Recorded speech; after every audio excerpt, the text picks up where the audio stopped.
संज्ञानात्मक विकास का सिद्धांत जीन पियाजे ने दिया था और वो कहाँ के रहने वाले थे? स्विट्जरलैंड के निवासी थे। एक वे जीव वैज्ञानिक थे।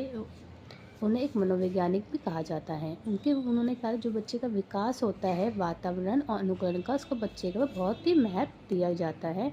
और उनकी जो रुचि थी ज्ञान मीमांसा में अधिक थी। क्वेश्चन आ सकता है आपका कि ज्ञान मीमांसा में किसकी रुचि थी? तो पियाजे की रुचि किसमें थी? ज्ञान मीमांसा में अधिक थी। पियाजे के अनुसार जो बालक है वो अपने वातावरण से ज्ञान को प्राप्त करता है। जो वातावरण के साथ बच्चा जो भी अंतर्क्रिया करता है, वातावरण के जैसे जो वातावरण बच्चा देखता है उनके साथ अंतर्क्रिया करता है, तो उससे बच्चा जो ज्ञान प्राप्त करता है और जो वो ज्ञान प्राप्त करने की उस बच्चे की जो योग्यता है वो क्या होती है? जन्मजात। इसी को पियाजे ने क्या कहा है? ज्ञान मीमांसा। आपका क्वेश्चन आ जाता है ज्ञान मीमांसा किसे कहा जाता है? तो आपके जो ये पॉइंट्स मैंने बताए हैं, वातावरण से बच्चा जो ज्ञान अर्जित करता है और उनके साथ जो अंतर्क्रिया करता है, वो उसकी योग्यता होती है जन्मजात, उसे ज्ञान मीमांसा कहा जाता है। पियाजे के अनुसार क्या आता है? जो बालक था वो छोटी छोटी ज्ञान को क्या छोटे छोटे भागों में बांट देता है। वो छोटे छोटे भाग जो बच्चे की होते हैं वो बड़ी सी ज्ञान राशि बनाता है और छोटे छोटे वो ज्ञान राशियाँ मिलकर क्या करता है? एक संसार में ज्ञान का निर्माण करता है। उससे उसने पियाजे ने निमित्तवाद और रचनावाद का नाम दिया। पियाजे के अनुसार क्या था? उन्होंने अपने जो भी सिद्धांत दिया था, उन्होंने क्या बहुत सारे शब्दों का यूज़ किया गया था और उस शब्द से रिलेटेड बहुत सारे क्वेश्चन आपके आ जाते हैं कि स्कीमा किससे कहा जाता है, आत्मसात किससे कहा जाता है। आपको एक ऑप्शन दे दिया जाएगा, एक क्वेश्चन दे दिया जाएगा कि बच्चा पूर्व ज्ञान को नए ज्ञान को जोड़ रहा है तो उसको क्या कहा जाएगा। तो आपको हर एक वर्ड की मीनिंग पता होनी चाहिए कि उस वर्ड की मीनिंग क्या है, क्योंकि अगर हम ये चीज़ याद कर ले कि इन्होंने क्या क्या वर्ड्स बोले हैं, पर वहाँ पे जब तक हमें प्रैक्टिकल नॉलेज नहीं होगी तब तक हम पेपर को हम क्लियर नहीं कर सकते, वो सीटेट हो या डीएसएसबी हो। हमें हर थ्योरी का हर एक एक पॉइंट को हमें समझना है। पहला पॉइंट है स्कीमा। स्कीमा क्या है? जो भी बच्चा न्यू नॉलेज लेता है, जैसे स्कीमा ज्ञान राशि यानी सूचना का एक पैटर्न है।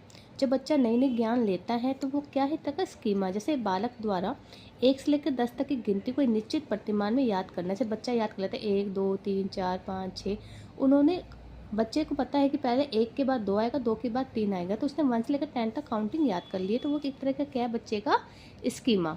आत्मसात क्या है? जब पहले से बने स्कीमा, जैसे बच्चे ने 1 से लेकर 10 तक काउंटिंग याद कर ली, ये पहले से बच्चे का स्कीमा बन गया है। नए स्कीमा को जोड़ा जाता है। जब बच्चा न्यू नॉलेज जोड़ देता है, पुरानी नॉलेज में नई नॉलेज को जोड़ देता है, तो उसको कहते हैं आत्मसात। जैसे बच्चे ने 10 तक गिनती तो याद कर ली थी, अब बच्चे को हमने बोल दिया 11 से लेकर 20 तक गिनती को भी जोड़ना है उसके साथ, तो बच्चे ने 1 से लेकर 20 तक गिनती याद कर ली है, तो उसको कहेंगे आत्मसात।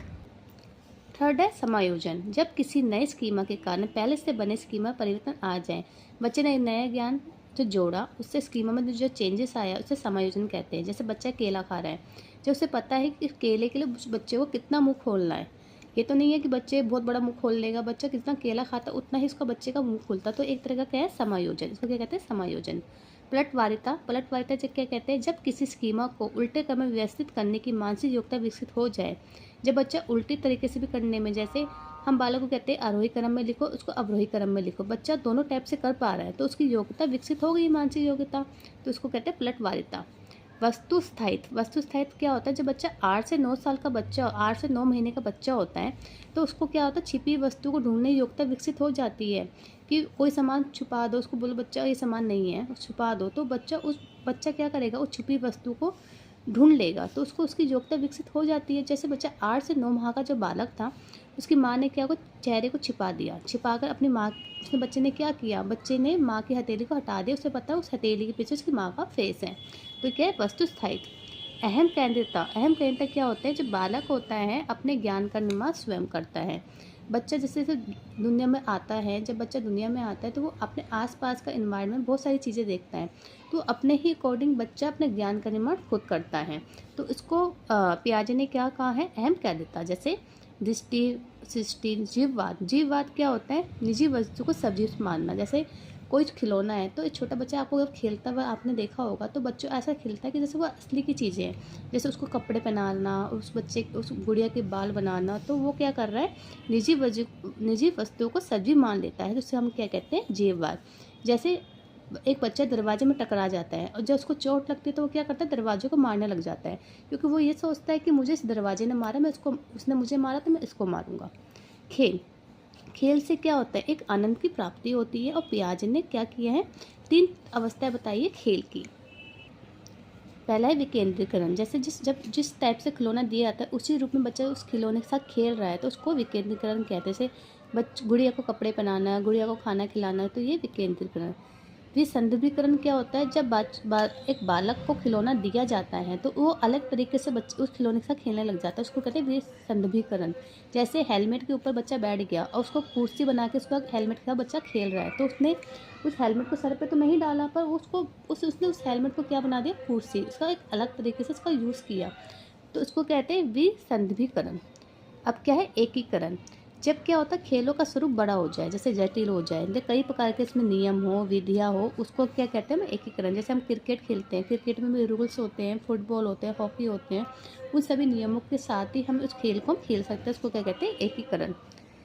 9 पॉइंट है संरक्षण। संरक्षण का एक संज्ञात्मक वाली मानसिक योग्यता है जिसके द्वारा बच्चा सीख लेता है। जैसे एक बच्चे को पता है, जब बच्चे को पता चल रहा है कि ये आकार में परिवर्तन या मात्रा, संख्या या आयतन नहीं बदलते हैं। जैसे एक बच्चे को एक गिलास में, छोटे वाले गिलास में पानी दे दिया, फिर एक बड़े गिलास में पानी दे दिया और उतना ही छोटा वाले गिलास का जो पानी है बड़े गिलास में डाला तो वो उतना आ रहा है और छोटे गिलास में पूरा भर रहा है।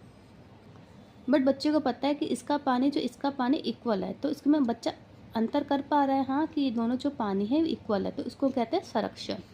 परिकल्पना। परिकल्पना में क्या होता है? समस्या के लिए संभावित समाधान सोचना, सोच विचार करना, अनुमान लगाना, परिकल्पना कहते हैं। जैसे कोई भी प्रॉब्लम आए उसके लिए हम सोच रहे, तर्क कर रहे, विचार कर रहे, तो उसे हम क्या कहते हैं? परिकल्पना।